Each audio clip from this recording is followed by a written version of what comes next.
사람이 생각대로 살면은 생각대로 되어지지만 아무런 생각 없이 살면은 아무 생각 없이 살아가는 그것이 생각이 되어진다는 말이 있습니다. 누구나 새로운 한 해를 맞게 되면은 일반적으로 많은 이들이 새로운 각오와 소원을 가지기도 합니다. 우리가 어떤 일을 할 때에 일의 어떤 방법이나 일 자체보다 더 중요한 것은 마음가짐과 자세입니다. 내가 하는 일에 대해서 힘들다고 생각하면은 새해에도 사는 것이 힘든 삶을 살게 될 겁니다. 그러나 하는 일에 재미를 가지고 보람을 느끼고 살아가면은 사람이 하는 일은 즐거워지게 됩니다. 그리고 내가 하는 일을 포기하지 않고 끝까지 최선을 다한다면은 새해에도 내게는 희망찬 날들이 찾아오고야 말 것입니다.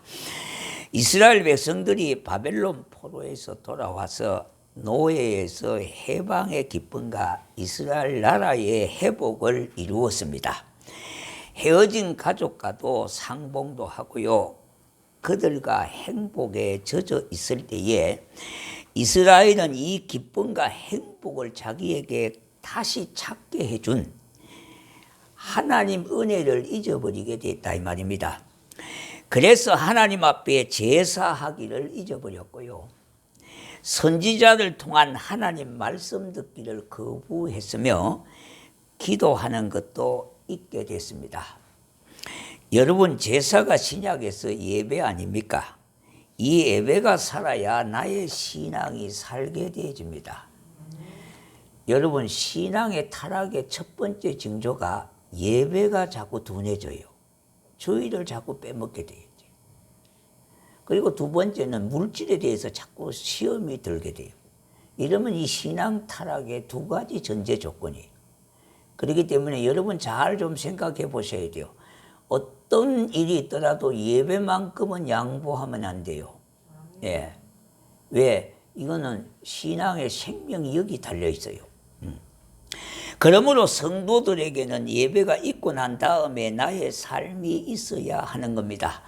다시 말한다면 예배가 있어야 신앙도 성장하고 주의 능력이 임하는 겁니다. 그러므로 예배는 하나님의 축복을 쌓는 일이 되며 하나님의 은총을 맛보아 아는 것이 되는 겁니다. 우리 모두 새로운 한 해를 맞이하면서 말씀에 순종하는 것을 우선시하는 성도에게 주시고자 하는 하나님의 복이 무엇인가? 첫 번째는요, 하나님의 역사를 경험하는 복을 받게 되는 겁니다. 1절, 오늘 여기 1장 1절 하반절에 보니까 여호와께서 모세의 수종자 눈의 아들 여호수아에게 말씀하여 이르시되, 하나님의 말씀을 듣게 되는 축복을 받게 되어진다 이 말입니다. 하나님의 말씀이 들려졌다는 거예요. 들려졌다는 거예요. 히브리서 4장 12절 13절에 보니까 하나님의 말씀은 살아있고 능력이 있어 검보다도 예리하여 우리의 몸과 관절과 골수를 쪼개기까지 우리 마음과 생각을 감찰하신다고 했습니다. 또 마태복음 24장 35절에는 천지는 없어지겠으나 주의 말씀은 1.1핵이라도 변함이 없다고 말씀하시고 계십니다. 에레미야 23장 29절 말씀은요, 말씀은 곧 불이라고 하는 것으로 표현했습니다. 말씀이 불이라, 이게 불같은 말씀이다 이런 말 하잖아요. 그리고 출애굽기 3장에 보면은요, 모세가 호렙산 가시떨기나무 불꽃 가운데서 하나님을 만났고 사명을 받게 되어졌잖아요. 그는 하나님께로부터 받은 권능의 지팡이를 의지하여 가는 곳마다 하나님의 기적과 능력이 나타나게 했던 겁니다. 그러므로 말씀을 듣고요, 순종함으로 하나님의 역사를 보게 되는 겁니다. 또한 육체의 질병도 고침받고요, 악한 세력을 깨부수기도 하고요, 우리의 심령이 뜨거워지기도 하고요. 주님의 사랑을 깨닫고 그 사랑으로 주의 몸된 교회를 사랑하고 형제를 사랑하고 이웃을 사랑하게 되는 거예요.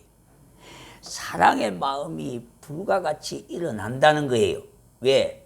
말씀이 곧 불이라고 그랬으니까 말씀이 우리 심령 속에 임하게 되어지면은 뜨거운 마음을 갖게 되어지므로 이것으로 주님을 사랑하게 되고 주의 몸된 교회를 사랑하게 되고 형제를 사랑하게 되고 이웃을 사랑할 수밖에 없는 사람이 되어지는 거예요. 그뿐만 아니라 불의 역사는 녹아지는 역사예요. 녹아지고 부서지고 깨지고요. 예. 다듬어지고 하는 역사가 일어나는 겁니다. 아무리 단단한 쇠뭉치라 하더라도 수천도의 뜨거운 용광로 속에 녹을 때에 비로소 그것이 다른 제품들이 만들어지는 거예요.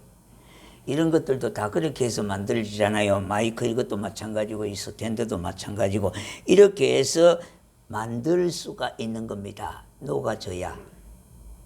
우리가 하나님 앞에 깨지고 부서지고 녹아져야 새로운 사람으로 인격의 변화가 되어지고 새로운 사람의 삶을 살아갈 수가 있게 되는 거예요. 예. 그러므로 우리의 심령이 말씀으로 인하여 녹아지면은요, 하나님 앞에 합당한 것으로 만들어 줄 줄로 믿습니다. 그래서 하나님의 말씀이 이렇게 중요해요. 하나님의 말씀이 내 심령에 떨어질 때에 심령이 뜨거워져서 인격이 변화되어지고 삶의 변화도 찾아오게 되는 겁니다. 여호수아 1장 5절에 여호수아에게 명하시고 약속하신 내 평생에 너를 능히 대적할 자가 없으리니 내가 모세와 함께 있었던 것 같이 너와 함께 있을 것임이니라. 내가 너를 떠나지 아니하며 버리지 아니하리니 하는 축복을 약속하고 있습니다. 하나님의 말씀은요, 이와 같은 축복을 받는 성도가 되게 하는 거예요. 예. 그러므로 금년 한 해는 우리 모두가 하나님의 말씀을 잘 받았어요. 주는 나의 하나님이시라 내가 주를 높이리이다 하는 말씀을 붙잡고 순종해 나가는 성도가 되시기를 주의 이름으로 축복합니다. 네. 두 번째는요, 하나님이 주시는 믿음의 복을 받는 거예요. 말씀을 듣는, 받아들이는 복을 받을 뿐만 아니라 하나님이 주시는 믿음의 복을 받게 되는 거예요. 5절 6절에 보니까 내가 모세와 함께 있었던 것 같이 너와 함께 있을 것이니라. 내가 너를 떠나지 아니하며 버리지 아니하리니 강하고 담대하라. 너는 내가 그들의 조상에게 맹세하여 그들에게 주리라 한 땅을 이 백성에게 차지하게 하리라 그렇게 했습니다.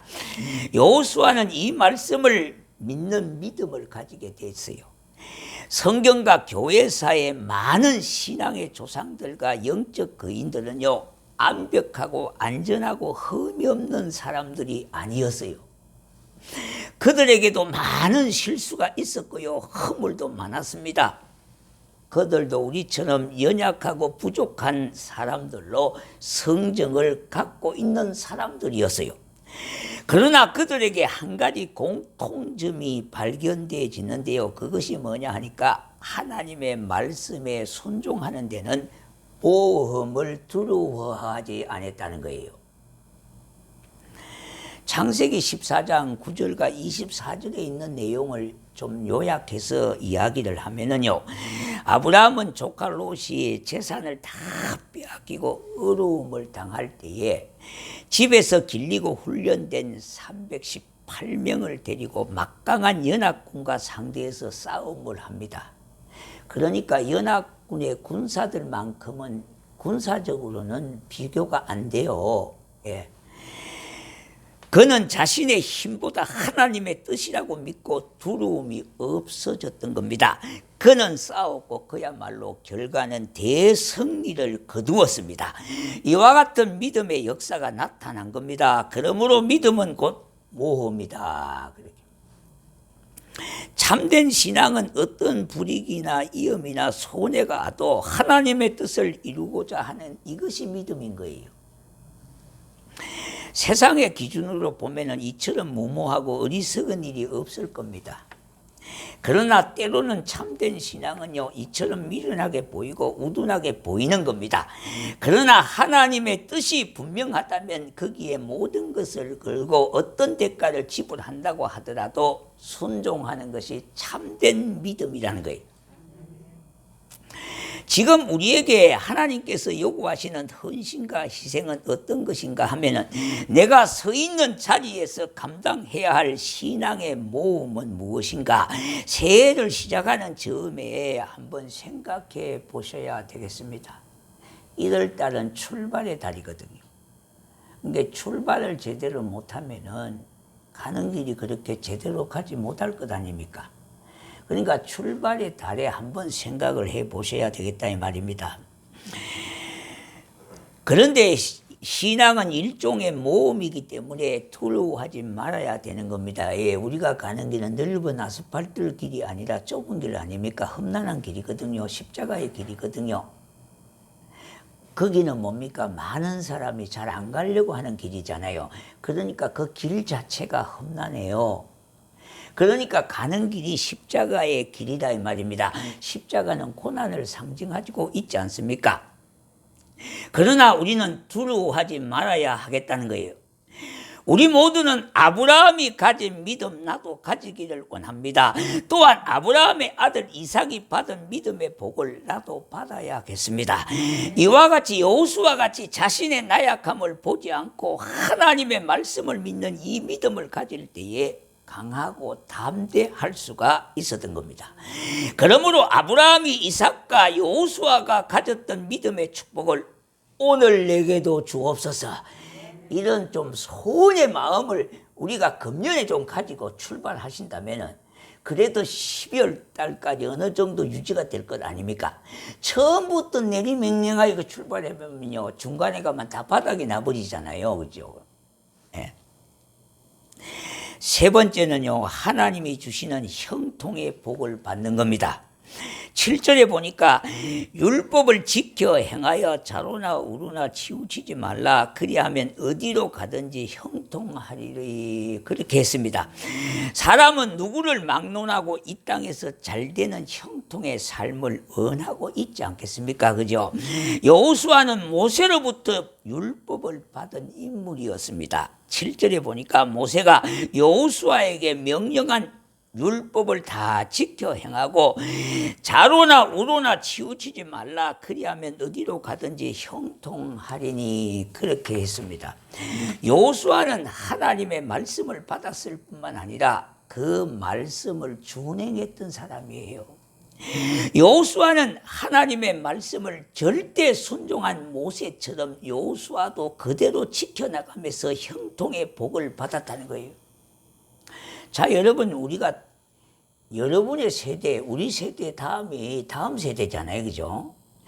그러면은 우리 세대는 그래도 하나님 말씀대로 살려고 노력이나 하고 순종하려고 노력이나 하고 이랬어요. 거기에 여러분들이 동의하시잖아요. 고개를 끄덕끄덕 하시는 게 자동 반사적으로 일어나는 걸 보니까 그게 맞다는 뜻이에요. 맞다는 뜻이에요. 그런데 여러분의 다음 세대는요, 하나님 말씀의 순종이라고 하는 순종 자체도 몰라요. 이제 보세요. 예. 고민이 없다 이 말입니다. 말씀에 순종하려고 고민도 안 한다는 거예요. 고민도 안 한다는 거예요. 그래도 저와 여러분들은 고민이라도 하잖아요. 말씀대로 살지 못했다면 그래도 후회함을 갖고 고민이라도 하고 하는데, 여러분들의 다음 세대는 고민은커녕요, 생각조차 안 합니다. 이게 이제 다가올 현실이에요, 현실요. 그러니까 하나님의 말씀이 나의 다음 세대로 이어지는 것이 얼마나 중요하냐 이 말이에요. 우리에게 올바른 신앙생활이란 무엇일까? 하나님의 말씀이 무시되고 애곡되거나 아주 천대받는 시대에도 하나님의 말씀을 붙들고 최선을 다하는 그 모습을 우리 하나님은 바라고 계시는 것입니다. 비록 나 한 사람이 순종한다는 것이 아무 의미가 없는 것 같이 여겨지지만은, 그러나 그 가운데서 하나님의 말씀에 순종해 나갈 때에 하나님은 우리에게 형통의 복을 주신다 이 말입니다. 그러므로 중요한 것은요, 복되고 형통하는 비결은 말씀을 깨닫는 것이고, 복되고 형통케 하시는 하나님의 뜻을 따라 그 은혜를 누리는 거예요. 참 여러분, 복이 있는 사람은요, 참 복되고 훌륭한 사람은 하나님을 경외하고 그 도를 행하는 사람이라고 성경은 여러 곳에서 확인하고 있습니다.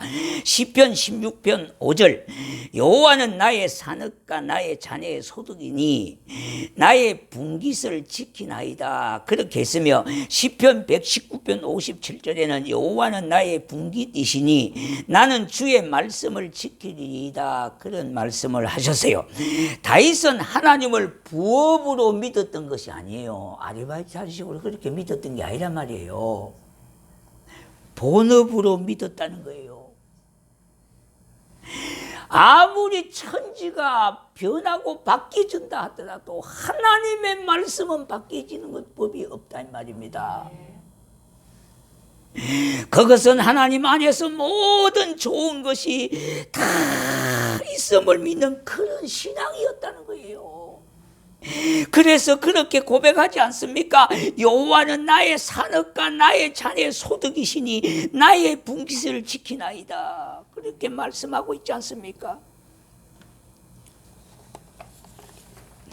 여러분, 산업과 이 분깃이라고 하는 것은요, 이런 겁니다.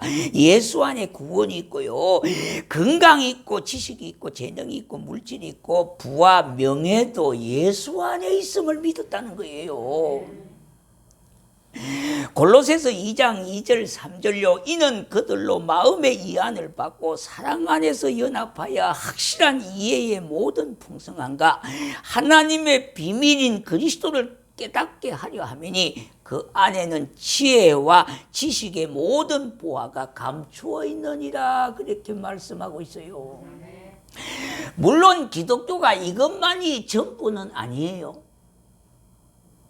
이것이 전부는 아니지만은 또 다른 차원의 삶이 있다 이 말입니다. 하나님의 백성으로 살아가는 삶이 있다는 거예요. 구원의 간격이 가장 중요하기는 중요하잖아요. 하나님이 함께 하시는 것이 가장 중요하잖아요. 그것으로 끝난 것이 아니라 또 한 단계의 삶이 있는데 하나님의 자녀로서의 살아감의 축복이에요.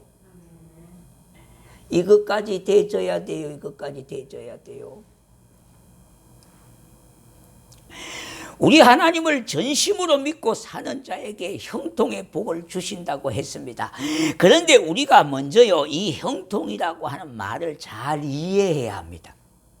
이 형통이라고 하는 것은 내 생각대로 내 의지대로 잘 되는 것이 형통이라고 생각하고 그렇게 되기를 바라는 것을 보게 되는데요, 그게 아니라는 거예요.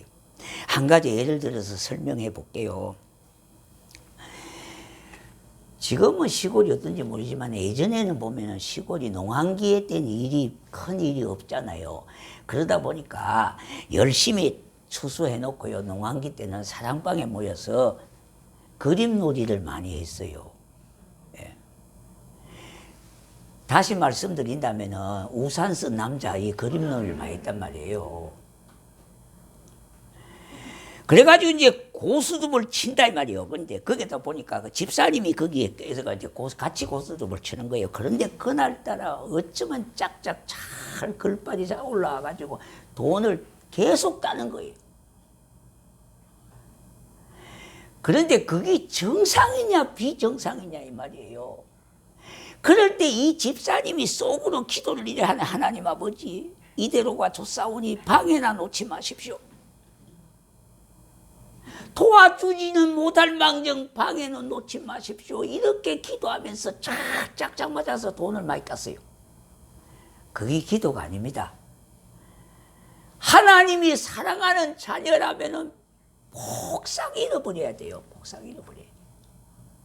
예. 그래야 정신을 차릴 거 아닙니까? 그러니까 따는 것이 정상이 아니라 손해가 폭삭 난 게 정상이란 말이에요. 왜? 하나님이 그래도 사랑하고 계시니까.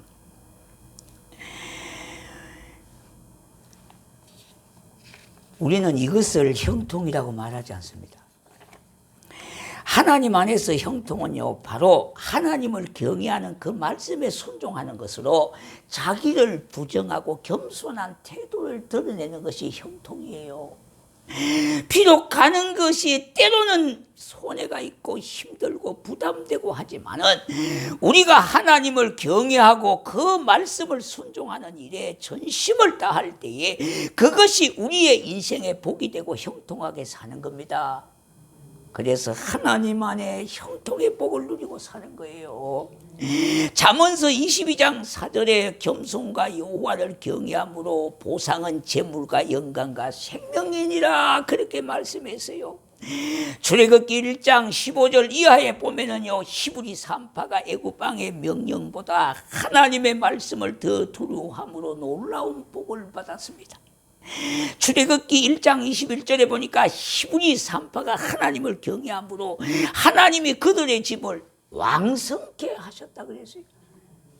왕의 말보다 여호와의 하나님의 말씀을 더 두려워하고 그 말씀을 순종하니까 하나님께서 뭡니까? 그 집을 왕성하게 하셨다는 거예요. 이게 형통의 복이라는 거예요. 하나님을 아버지라 부르는 자는 좋은 일이 있으리라. 많이 있으리라. 우리 서로 뜨겁게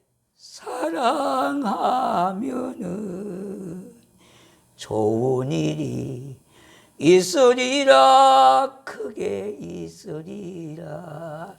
여러분이 이렇게 하면 따라 하셔야 돼요. 원래 제가 원래 목소리가 별로 안 좋잖아요.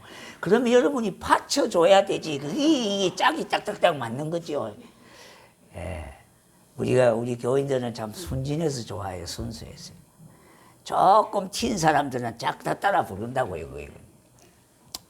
예. 이 형통의 복을 어디서 주신다고요?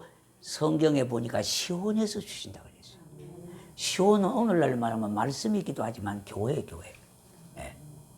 그러니까 신앙생활을 제대로 하려면 교회를 제대로 다녀야 돼. 주일을. 꽃감 빼먹지 자꾸 빼먹으면 신앙생활이 허당이요.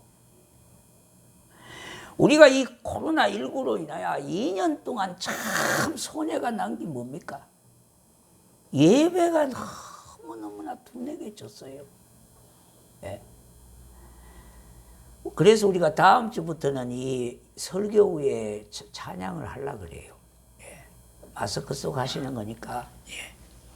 어떻든지요, 그 끈을 놓치지 마셔야 되고, 우리가 이 코로나가 가만히 있으면 지나가는 게 아니에요. 지금 솔직히 우리 생각해 보셔야 돼요. 이거 전 세계적으로 재앙이라 그러잖아요. 하나님이 내린 재앙이에요, 이거. 그렇다면 하나님 앞에 우리가 점점 더 가까이 가야 될 거 아닙니까? 근데 마스크만 썼다고 뭐 그냥 피해 다닌다고 피해 다니는 게 아니에요. 하나님의 때가 있어. 이것도 하나님이 거두고 가셔야 돼요. 이거 뭡니까? 머리 털나고 이런 세상 경험해 봤습니까? 옛날에 메르스 이런 거는요, 금방 이제 지나가 버렸잖아요. 우리 마스크 그때 안 썼잖아요. 근데 하나님이 워낙 우리가 말을 심하게 하고 함부로 하니까 마스크 쓰고 다니는 입 좀 조심하고 다니라는 소리 아니겠습니까? 그래. 말하지 마라 그러면 마스크에 이렇게 빨간 걸로 이렇게 하지 않습니까? 그러니까 뭔가 뜻이 있다 이 말입니다. 그래서 어떠든지 예배가 살아야 되지. 이래저래 예배를 피하면 이게 되는 게 아니에요. 우리가. 나의 신앙에서 말씀이 먼저고 교회가 먼저라는 거예요. 요한삼서 1장 2절에 보니까 순서가 뭡니까? 내 영혼이 잘된 것 같지. 하나님하고 영혼이 잘 돼야, 그래야 범사에 잘 되고 그랬어요. 그리고 강건해지기를. 이게 순서예요. 순서를 바꿔버리면 안 돼요. 범사가 잘 되는 게 아니에요. 그거는 하나님 안에서 내 영혼이 잘 된과 같이 범사가 잘 되고 강건해지는 거예요. 예. 이게 우리의 기도의 제목이 돼야 되고 축복이 되어져야 되는 거예요. 예.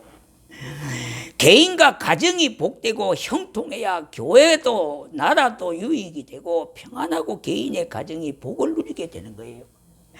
금년 한 해 자신뿐만 아니라 우리 모두는 하나님 안에서 복되고 형통한 삶을 누리는 성도가 되기를 주의 이름으로 축원합니다.